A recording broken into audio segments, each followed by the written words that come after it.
नमस्कार, मैं रविश कुमार।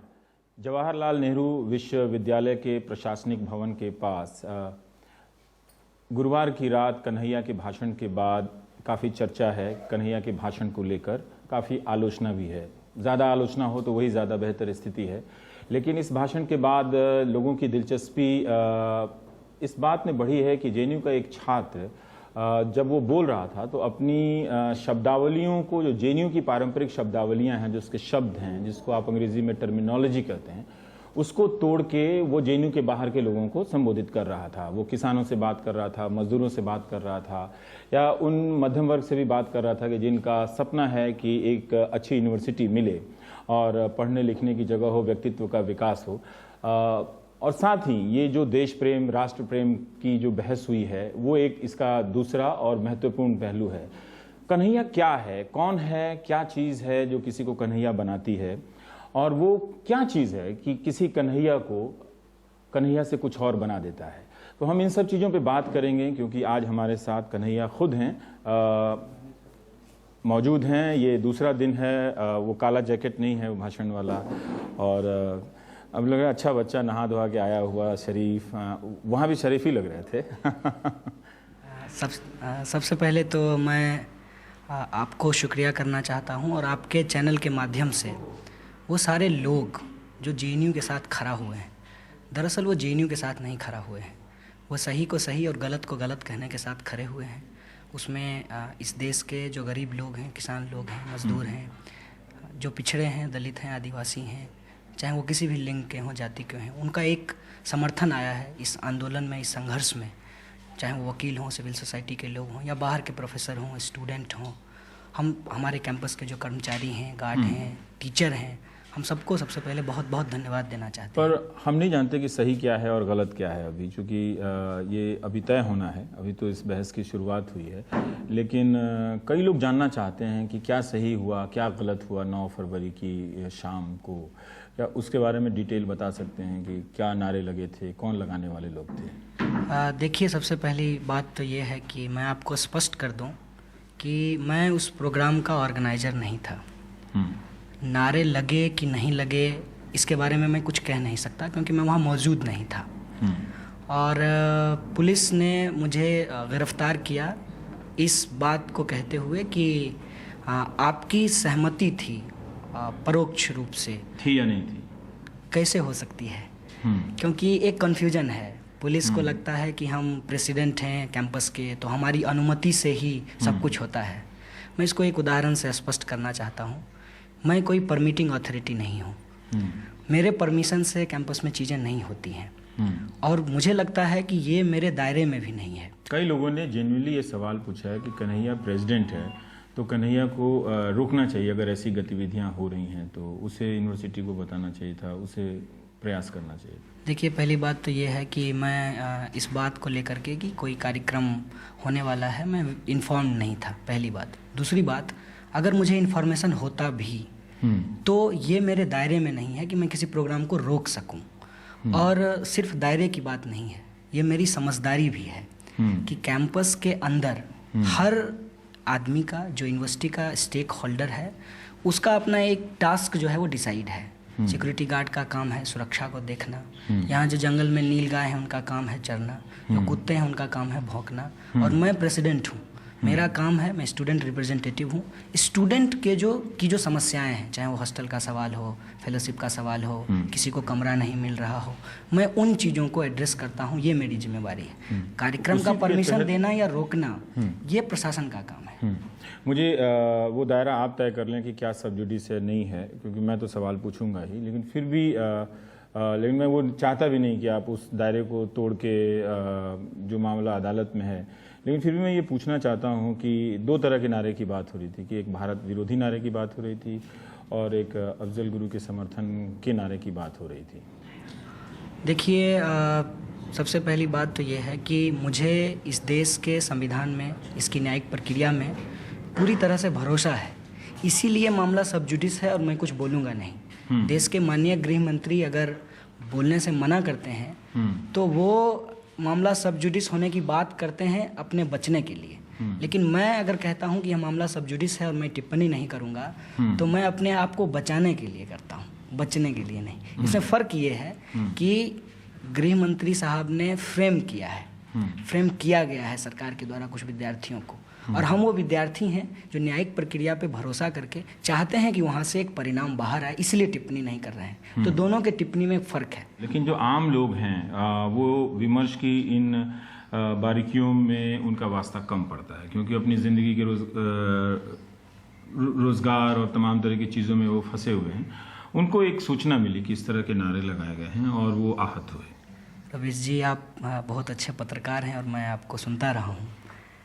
देखिए, आप एक रिपोर्टर हैं और आपके जो सवाल हैं और मेरा जो जवाब है वो एक विद्यार्थी का जो दर्द है, जो परेशानी है, उसको संघर्ष है, मैं उस लिहाज से दे रहा हूँ। और आप पूछ रहे हैं कि आपको जनता को बताना है। लेकिन सवाल अगर इंट्रोगेशन की तरह होगा, सीधा सीधा सवाल कि आप जो है अफजल गुरु के पक्ष में जो नारे लगे उसका समर्थन करते हैं, तो मेरा सीधा सीधा जवाब होगा नहीं, मैं समर्थन नहीं करता हूँ। रही बात कि नारे लग गए, जब मैं समर्थन नहीं करता हूँ तो ऑब्वियसली जो अगर नारे लगे हैं, अगर लगे हैं, डॉक्टर्ड वीडियो नहीं है, सही में लगे हैं, तो मैं उसकी निंदा भी करता हूँ। लेकिन मैं एक बात जो आपके टीवी चैनल के माध्यम से बार बार लोगों को पहुँचाना चाहता हूँ कि नारा लगा है, गलत है, जो लोग लगाए हैं उन पर कार्रवाई होनी चाहिए। लेकिन ये मसला नारों का नहीं है, इससे ज़्यादा गंभीर विमर्श है जो इस देश के लोगों को, इस देश के विद्यार्थियों को, इस देश के नौजवानों को, किसानों, मजदूरों को करना चाहिए। न नारों से देश का कुछ होता है, न नारों से लोगों का पेट भरता है। नारे होते हैं किसी संघर्ष को, किसी लड़ाई को आगे बढ़ाने के लिए। और हमको लगता है कि इस देश के लिए सबसे बड़ा सवाल आज गरीबी और भूखमरी है, किसानों की आत्महत्या है। इसीलिए अगर कोई नारा लग रहा है उनके पक्ष में, मैं उसी नारे के साथ खड़ा होऊंगा। अगर इसके अलावे कोई नारे लग रहे हैं, मुझे नहीं लगता कि इस देश के लिए मौजूदा परिस्थिति में उन नारों के साथ खड़ा होने का कोई मतलब है। तो ये फिर हुआ कैसे कि सारा मामला नारे से निकल के जेएनयू के खिलाफ बनता चला गया? देखिए, यही मैं कह रहा हूँ कि ये एक स्क्रिप्ट है जो 9 फरवरी से पहले तैयार की गई। इसीलिए मैंने कहा कि नारों की हिस्टोरिसिटी में थोड़ा जाते हैं। ये पहला प्रोग्राम नहीं है जिसको रोका गया जेएनयू में। इससे पहले मुजफ्फरनगर बाकी है, उसका स्क्रीनिंग होना था, उसको रोका गया। उसी मुजफ्फरनगर बाकी के स्क्रीनिंग को रोकने के चलते हैदराबाद में लड़ाई हुई और रोहित वेमुला की हत्या हुई, इंस्टीट्यूशनल मर्डर हुआ। वो कोशिश जेएनयू में भी किया गया। लेकिन जेएनयू में, चूँकि मैंने आपको कहा है कि जो राइट विंग है, जो आरएसएस हैं, जो संघ के लोग हैं, जो जातिवादी लोग हैं, वो आइसोलेटेड फोर्स है। इसीलिए यहाँ उस कार्यक्रम को वो रोक नहीं पाए। लेकिन वो लगातार लगे हुए थे हर मामले में। वो मामले को हिंदी मुसलमान करना, ऊंच नीच करना, वो हर मामले में लगे हुए थे। ठीक है, मैं सब जुडिस दायरे में को समझता हूँ, लेकिन क्या जो अदालत के भीतर जो मारपीट हुई, क्या वो भी सब जुडिस है जिस पर क्या उस पर बातचीत हो सकती है हमारी, आपकी? देखिए, मैं उस घटना का एक विक्टिम हूँ। मामला सब जुडिस है, बिल्कुल। वो जांच के दौर में है, उस पर टिप्पणी नहीं करेंगे। लेकिन जिस इंसान को पीटा गया वो तो कहेगा ही कि पीटा गया। और उसका एक बहुत ही दर्दनाक याद जो है मेरे जहन में है, वो इस तौर पे है कि जिस तरीके का लिंचिंग किया जा रहा है। ट्रेन के कंपार्टमेंट में पूछा जाता है कि आप जेएनयू से हैं, फिर उनको जिस तरीके से डेमोरलाइज किया जाता है। जो आप कह रहे हैं कि पीटा गया, लिंचिंग हुई है ना, आप कह रहे हैं कि जो पीटा गया वो तो कहेगा ही कहेगा। राजनीतिक गतिविधियों में पिटना पिटा जाना होता रहता है, क्या ये कोई वैसी कोई सामान्य घटना थी क्या? देखिए, मैं एक राजनीतिक कार्यकर्ता हूँ। मैं तमाम चीज़ों को राजनीति के नज़रिए से देखता हूँ। लेकिन मुझे लगता है पटियाला हाउस कोर्ट में जो हुआ उसमें राजनीति तो थी ही थी, लेकिन साथ ही साथ एक बहुत ही खतरनाक ट्रेंड दिखा। वो ट्रेंड ये था कि हाथ में झंडा लेकर संविधान की बात करते हुए लोग संविधान की धज्जियाँ उड़ा रहे थे। अगर आप राजनीति करते हैं, चाहे वो राइट विंग की करें या लेफ्ट विंग की, और देश की बात करते हैं, तो फिर देश का अपना एक कॉन्स्टिट्यूशन है, अपना एक सिस्टम है, उसको नहीं ब्रेक करना चाहिए। और हमको लगता है कि कुछ लोग सत्ता के नशे में मदमस्त होकर उसको तार तार करने पे तुले हुए हैं। सवाल यह है कि मान लीजिए अफजल गुरु को फांसी सुप्रीम कोर्ट ने दिया, हम सुप्रीम कोर्ट का सम्मान करते हैं, जो निर्णय हुआ उसका सम्मान करते हैं, और जो लोग उस निर्णय के खिलाफ कुछ कहना चाहते हैं, बोलना चाहते हैं, वो उनका अधिकार है। लेकिन अगर वो दायरे को लांघते हैं तो वो गलत है, वो गैरकानूनी है, ये एक बात है। लेकिन उसी सुप्रीम कोर्ट ने कहा कि पटियाला हाउस कोर्ट में जो 15 तारीख की घटना हो इसकी पुनरावृत्ति नहीं होनी चाहिए।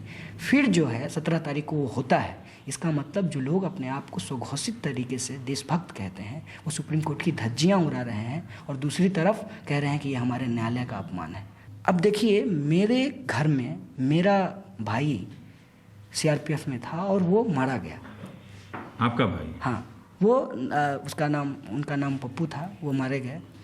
और मज़ेदार बात यह है कि जो मुझे पूछा जाता तुम नक्सली लोग हो, वो नक्सली हिंसा में ही मारा गया। लेकिन इस बात को कैसे मिला दिया जाता है? नक्सली हिंसा अपने जगह पे गलत है, हम उसको समर्थन नहीं करते, लेकिन किसी भोले भाले आदिवासी को नक्सली बता करके उसको मार देना, हम इसका भी समर्थन नहीं करते। और ये लोग जो भोले भाले आदिवासी को भी मारते हैं, नक्सली बताकर मारते हैं, और आज जो है वो जो लोग आदिवासियों के पक्ष में खड़ा हो रहे हैं उनको नक्सली बता करके मार रहे हैं। ये बहुत खतरनाक ट्रेंड है इस देश के अंदर। जो देश को लूटते हैं वो छाती पीटकर देशभक्त होने का दावा करते हैं, जिनका इतिहास बाबा साहब भीमराव अंबेडकर ने कहा था कि अंग्रेज़ों से जो आज़ादी मिली है ये राजनीतिक आज़ादी है। मैं कहता हूँ बाबा साहब के शब्दों को आगे बढ़ाते हुए, अंग्रेज़ों के चेले चपाटों से जो इस देश को आज़ादी मिलेगी वो सामाजिक आज़ादी होगी, और वो सामाजिक आज़ादी यही भगवावाद से हम लोगों को लेना है। अब आते हैं आपके भाषण वाले हिस्से पे। आप पे काफ़ी टैग लगा कि आप देशद्रोही हैं, इंग्लिश में भी टैग लगा एंटी नेशनल है, देशद्रोही को इंग्लिश में एंटी नेशनल बोलते हैं, ये दोनों टैग लगा। अभी जब आप इस इंटरव्यू के लिए आ रहे थे तो आईने के सामने खड़े होंगे, तो आपको लगा कि हालांकि अभी आप जमानत पे हैं कि ये एक देशद्रोही एंटी नेशनल? देखिए, बस एक बात कहूँगा कि मैंने कहा कि अंग्रेज़ और अंग्रेज़ के चेले चपाटे, सेडिशन का कानून अंग्रेज़ों ने बनाया, उनके जो चेले चपाटे हैं बियॉन्ड द आइडियोलॉजी, वो उसका इस्तेमाल करते हैं। और मैं भगत सिंह को बाबा साहब भीमराव अम्बेडकर को मानता हूँ। तो भगत सिंह जिस राज्य के खिलाफ लड़ रहे थे उसका कानून था सेडिशन का, और भगत सिंह अपने देश के लिए लड़ रहे थे, और जो इस देश को लूटना चाहते थे, इस देश को गुलाम बनाए रखना चाहते थे, उसकी नज़र में वो देश के गद्दार थे। मुझे लगता है कि हमारा जो देश है वह देश परिलक्षित होता है, वो उसका एक रिफ्लेक्शन है हमारे देश के संविधान की प्रस्तावना में, और हम चाहते हैं इस देश की प्रस्तावना को अक्षरशः ज़मीन पे उतारा जाए। और जो लोग स्वघोषित देशभक्त बन रहे हैं और सेडिशन का इस्तेमाल कर रहे हैं, एक किसान के बेटे को, जो किसान अन्न उपजाता है, जिस किसान के बारे में बहुत कुछ बोलते हैं, उसको देशद्रोही बता रहे हैं। मतलब ये है कि पूरे मुद्दे को डाइल्यूट कर रहे हैं। पर जिस स्टेट से लड़ने की बात आप कर रहे हैं, भगत सिंह का उदाहरण दिया, तो आपकी भी एक छोटी मोटी लड़ाई हुई, पुलिस आई आपको ले गई, तो आपने जब उस स्टेट को नज़दीक से देखा, ये सवाल मैं इसलिए पूछ रहा हूँ कि बहुत सारे नौजवान लड़के लड़कियां, जब मैं उनसे पूछता हूं कि आप राजनीति में क्यों नहीं आती हैं, आपकी इतनी समझ है, तो कहते हैं कि बड़ा मुश्किल है स्टेट के पावर से लड़ना। तो मैं कन्हैया से जानना चाहता हूं कि जब आप नज़दीक गए तो क्या वो वाकई इतना भयावह है? देखिए, इसीलिए मैंने 2 उदाहरण दिए थे कल अपने भाषण में, कि स्टेट की जब हम बात करते हैं तो स्टेट शुरू होता है आपके घर के पास जो थाना का चौकी है, वहाँ खड़ा एक सिपाही जिसके हाथ में एक डंडा है, वहाँ से, और वो जाता है देश के संसद तक। लेकिन इसमें एक कैटेगरी है, उस कैटेगरी को अगर आप समझ जाएंगे तो आप ये स्टेट के खिलाफ आपको लड़ने की ज़रूरत नहीं पड़ेगी। फिर इस स्टेट मशीनरी का इस्तेमाल, जो स्टेक होल्डर हैं इस स्टेट के वाजिब में, उनके खिलाफ जो पूरा टूल का इस्तेमाल किया जाता है, आपकी लड़ाई सीधे सीधे उसके साथ हो जाएगी। फिर उसी संसद का, उस संसद में संसद को बुलडोज करने की बात नहीं होगी। फिर उसी संसद में जा करके जो स्टेट मशीनरी और स्टेट टूल का इस्तेमाल कर रहे हैं उनको वहाँ से निकाल करके वहाँ बैठने की लड़ाई होगी। पर जो लड़ाई अभी तक जो लोग जानते हैं, उनका जो राजनीतिक लड़ाई का अनुभव है, वो किसी पार्टी के जरिए लड़ते हैं। कोई लोकप्रिय पार्टी है जिसको किसके इस पार्टी को छोड़ के उस पार्टी में जीतते हैं, तो 69% के खेमे में कई तरह की पार्टियां दावेदार हैं। देखिए, उनको क्या मिलाया जा सकता है? क्या इतना आसान? बिल्कुल मिलाया जा सकता है। इसका एक उदाहरण मैं देता हूँ। 1947 में 15 अगस्त को इस देश को राजनीतिक आज़ादी मिली, और उस वक्त की जो कांग्रेस थी और 1869 में जब कांग्रेस बनी, मतलब 88 में, हाँ 88 में, वो जो कांग्रेस थी उसमें एक फ़र्क था।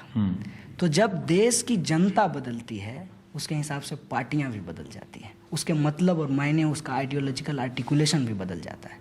जब इस देश की जनता इस बात को समझ जाएगी कि हमारी लड़ाई स्टेट के अंदर किस फोर्स के खिलाफ है, तो पार्टियों को भी बदलना पड़ेगा और ये दायरा टूटेगा। कि जो अपने आप को लेफ्ट कहते हैं वो सिर्फ वो नहीं है जो कम्युनिस्ट पार्टी का मेंबरशिप लेते हैं, वो भी हैं जो आपकी तरह पत्रकारिता कर रहे हैं लेकिन वो किसी पार्टी का मेंबर नहीं है। उनको एक मंच पे आना पड़ेगा इस देश के डेमोक्रेटिक वैल्यूज को बचाने। मैं तो अपना काम नहीं छोड़ सकता, इसलिए मैं मंच के नीचे ही रहूंगा। किसी को भी अपना काम छोड़ने की जरूरत नहीं है, अपने काम को करने की जरूरत है उनके खिलाफ जो उनके काम को लूट रहे हैं। और बदलाव ही है कि लेफ्ट को बदलने की जरूरत है इस वक्त। जो लेफ्ट की पार्टियां हैं उनके अपनी जबान से लेकर राजनीति करने के तौर तरीके तक उनमें भी वही आदतें आ गई हैं, संघर्ष की आदतें चली गई हैं। देखिए, उनके कंटेंट पे कोई बात करने की ज़रूरत नहीं है, उनका कंटेंट शानदार है। फॉर्म में ज़रूर जो है एक बदलाव की ज़रूरत है। मसलन कल इस बात को मैंने कहा कि लेफ़्ट के लोग बहुत अच्छी तरह से बात करते हैं, ईमानदार हैं, नेक हैं, लेकिन उनका पहुंच नहीं है लोगों तक, क्योंकि आज पहुंच न्यू मीडिया बन चुकी है और न्यू मीडिया पे आरएसएस का साइबर सेलेक्टिव है। तो इस फॉर्म को अगर हम बदलेंगे तो निश्चित आपको लगता है कि साइबर या न्यू मीडिया का जो स्पेस है उसमें लेफ्ट का स्पेस बढ़ना चाहिए? वो रिसोर्स का मामला है, अगर आरएसएस के पास है और उससे रिलेटेड लोग हैं, वो काफ़ी रिसोर्स का मामला है। एक वीडियो का आइटम बनता है, रिसोर्स से ज़्यादा मैं आपको कहना चाहता हूँ, साइंस के दो एस्पेक्ट होते हैं। एक होता है फिलॉसफी ऑफ साइंस, दूसरा होता है काइनेटिक ऑफ साइंस। और इस देश में जो अभी न्यू मीडिया है, भाग जाएगा, बेगूसराय में लोग भाग जाएगा। नहीं, दो जो इस बार बस एक पहलू आप कह देना चाहते हैं कि ये जो न्यू मीडिया है इसको कोई मोनोपोलाइज कर ही नहीं सकता है। इसका नेचर डेमोक्रेटिक है। तो जो भी लोग डेमोक्रेसी के पक्ष में खड़ा होना चाहते हैं, स्वाभाविक तौर पे उनका ये सबसे मजबूत हथियार हो सकता है। व्हाट्सएप, आप ये बताइए कि आज जो फेसबुक है उस पर जब हम किसी चीज़ को ऑर्गेनाइज तरीके से करेंगे, उस पर अगर कोई चीज़ चलेगा तो मेन स्ट्रीम मीडिया आपको लगता है कि जो अपोजिशन की पार्टियां हैं या विचारधाराएं हैं वो घबराती हैं या उनकी मौजूदगी नहीं है इसलिए वॉकओवर मिल रहा है? निश्चित तौर पे मैं बार बार आपको कह रहा हूँ कि मैं इस पूरी लड़ाई को पार्टियों से ऊपर विचारधारा के तौर पे देखता हूँ। और हमको लगता है कि इस देश को जो बचाने वाले लोग हैं, जो डेमोक्रेटिक क्रेडेंशियल है हमारी कंट्री का, जो हमारा संविधान है, जो हमारा जो इंस्टीट्यूशन है, डेमोक्रेटिक इंस्टीट्यूशन है, उसको जो बचाने वाले लोग हैं, जो हमारा फैब्रिक है सोसाइटी का, उसको जो बचाने वाले लोग हैं, जो लोग इस देश में गंगा जमुना जमनी तहजीब की बात करते हैं, जो राम राम और जय श्री राम के फ़र्क को समझ पाते हैं, उन तमाम लोगों को, उनका कोई भी मेंबरशिप किसी भी पार्टी में हो, उनको एकजुट होना होगा, एक मंच पे आना पड़ेगा। और सबसे प्राइमरी तौर पे यह जो न्यू मीडिया है इसका इस्तेमाल करके जो आम जनता का पॉलिटिकल इमेजिनेशन है उसको कैप्चर करना होगा। ये एक बुनियादी सवाल है। मैं ये सब सवाल आपसे इसलिए पूछ रहा हूँ कि मैं अदालती बाध्यताओं को समझता हूँ, लेकिन बहुत लोगों की दिलचस्पी इस बात में है कि क्या ये लड़का आगे जाकर नेता बन सकता है, क्या इसमें नेता बनने की क्वालिटी है? क्योंकि एक बात मुझे भी परेशान करती है जब मैं इस तरह के आंकड़े सुनता हूँ कि 35 साल का युवा इस देश में 65% हो गया है, लेकिन राजनीतिक भागीदारी में वो 65% में नज़र नहीं आता है। शीर्ष नेतृत्व के सवाल पे वो 5% में भी नहीं आता है, तो वो गायब है। तो मैं समझता हूँ कि वो कहाँ है अगर वो राजनीति में है। क्या वो सिर्फ उंगलियाँ दबाने जाता है, बटन उसके लिए जाता है, या वो सिर्फ साइबर सेल का कार्य करता है, या उसके लिए लगता है कि वो फ़ैन बनना सबसे आसान है? तो इसी संदर्भ में मैं इन सब सवालों के ज़रिए कन्हैया को थोड़ा टटोल रहा हूँ कि एक ऐसे देश में जहाँ बहुत कम लोग राजनीति में आते हैं, जो खासकर नौजवानी में होते हैं, और ये रेशियो आपको बीजेपी में मिलेगा, कांग्रेस में भी मिलेगा, बहुत कम लोग आते हैं, इसलिए पारिवारिक समृद्ध वाले लोग बहुत आ जाते हैं। हालांकि उन पार्टियों में भी गरीब नेता नीचे से ऊपर की तरफ गए हैं, बहुत दूर तक गए हैं, लेकिन फिर भी वो भागीदारी कम नज़र आती है। तो आप इन सवालों के ज़रिए देखिए कि एक लड़का जो टकरा रहा है स्टेट से, उतना आसान नहीं है। वो लड़ाई अभी शुरू हुई है, वो 6 महीने के अंतरिम ज़मानत पर है। कितनी लंबी होगी, तब तक ये टेलीविज़न की स्क्रीन से गायब हो जाएगा, शायद अखबारों के फुटनोट में भी इसका जिक्र नहीं होगा। ये मैं इसलिए बता रहा हूँ आपको कन्हैया कि ये होता है, और ये मैंने चंद्रशेखर के समय देखा था कि चंदू भी उतने ही लाजवाब नेता थे और उनकी जब हत्या हुई सिवान में, तो हमने देखा था कि तब काफ़ी लोग इसी तरह से उबाल में थे, प्रदर्शन कर रहे थे, इंसाफ की लड़ाई लड़ रहे थे। लेकिन धीरे धीरे देखा कि वो सब चला जाता है। अंत में लगता है कि छात्र राजनीति हार जाती है। तो कल मैं आपके भाषण को जब सुन रहा था तो मैं इस आशंका से भी डरा हुआ था कि ये किसी एक बड़ी हार के लिए से पहले की जीत सी लगने वाला कोई लम्हा है, या शायद जो पहले नहीं हुआ वो हो सकता है। क्योंकि जेएनयू के छात्र संघ की बहुत सारी लड़ाइयाँ हमने देखी हैं, लड़ते हैं, वहाँ तक पहुँचते हैं, लेकिन वो बड़ा बदलाव की तरफ नहीं कर पाते हैं। देखिए, आपने बहुत अच्छा नाम लिया है। मैंने अपने प्रेसिडेंशियल स्पीच में भी उनका नाम लिया था, कॉमरेड चंदू का। वो ऑल इंडिया स्टूडेंट फेडरेशन के मेंबर थे। बस एक बात आपको बताकर कि मैं भी एआईएसएफ का मेंबर हूँ। एआईएसएफ इस देश के अंदर आज़ादी की लड़ाई को लेकर लड़ा है। देश का पहला छात्र संगठन है जो 1936 में बना, आज़ादी के आंदोलन के गर्व से पैदा हुआ। मेरा मानना है कि इस तरह के संगठन जो अपने आप को छात्र राजनीति के लिए समर्पित कहते हैं, उनको किसी पार्टी विशेष का कैडर मशीन या कैडर बनाने वाला कोई प्लेटफॉर्म की बजाय एक जेन्युइन स्टूडेंट पॉलिटिक्स करना चाहिए। चंदू छात्र थे, उन्होंने छात्र आंदोलन को शुरू किया और वो छात्र आंदोलन को मास के बीच ले गए।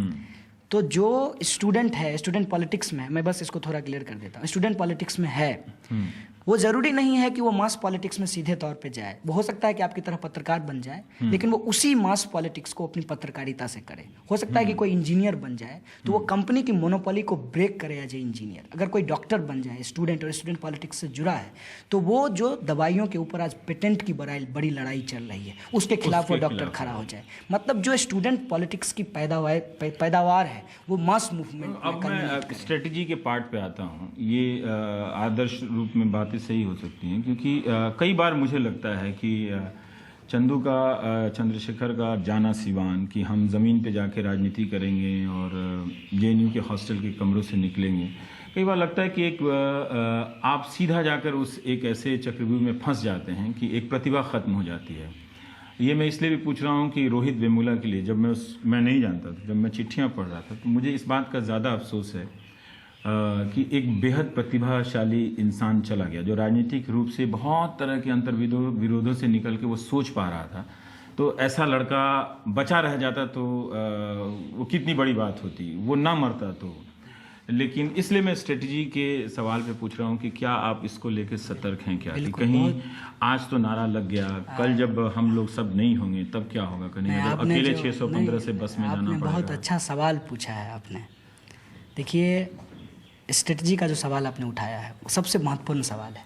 किसी भी विचारधारा को अगर आप स्ट्रेटजाइज नहीं करते हैं, प्लानिंग नहीं करते हैं उसका, तो फिर वह विचारधारा ख़त्म हो जाती है। विचारधारा को हमको प्लान करके, स्ट्रेटजी बना करके उसको ज़मीन पे उतारना होगा। हम कहते हैं कि हमारे साथ 10 लोग चल करके हमारी सुरक्षा नहीं करेंगे। जो बस में बैठे लोग हैं उनके साथ ही हम संवाद करेंगे और बस के लोग ही हमारे साथ कैसे करेंगे? आजकल आप खुद ही कह रहे हैं। मैं इसको प्लानिंग के तौर पे आपको कह रहा हूँ कि पहली बात कि जो अलग अलग पार्टी के अंदर एक ब्यूरोक्रेटिक स्ट्रक्चर है, उसको ब्रेक करके हम लोगों को एक आइडियोलॉजिकल यूनाइटेड फ्रंट बनाना होगा। आइडियोलॉजिकल यूनाइटेड फ्रंट, ये पहली स्ट्रेटजी होनी चाहिए। दूसरा, इसको करने के लिए जो न्यू मीडिया है उसको एज ए टूल इस्तेमाल करना पड़ेगा। तीसरा, जो हमारे राजनीति, मीडिया से कोई उम्मीद नहीं है, बिल्कुल है जो राजनीति है, राजनीति है, उसमें पार्टी का गुनागणित पीछे रखना होगा, विचारधारा को ऊपर रखना होगा। और इसके लिए एक सिंपल स्ट्रेटजी है मेरे पास, जो मैं जेएनयू में भी करता हूँ, और मुझे लगता है कि इस देश के अंदर जो मास मूवमेंट खड़ा करना चाहते हैं वो अपने लेवल पे करते हैं। मैक्सिमम यूनिटी बनाने का प्रयास मत कीजिए, ये बहुत डिफिकल्ट होता है। मिनिमम यूनिटी बनाइए। रवीश जी अच्छा कोट पहने हैं, इसका क्रिटिसिज्म करने का जरूरत नहीं है। रवीश जी की पत्रकारिता में क्या कंटेंट है इसको बोलने की ज़रूरत है। उनके कोट को क्रिटिसिज्म का हिस्सा मत बनाइए, और उनके कंटेंट पे अगर आप उनके साथ यूनिटी बना सकते हैं तो आप मोदी के कोट को चैलेंज कर सकते हैं। ये हमारी स्ट्रेटजी का प्रमुख हिस्सा होना चाहिए। अगर इस पे हम चलेंगे तो हम आइडियोलॉजी को आगे रख पाएंगे, अपने स्ट्रेटजी और प्लान को कर पाएंगे, और इस देश के अंदर जो राजनीतिक आज़ादी मिली है उसको सामाजिक आज़ादी में बदल पाएंगे।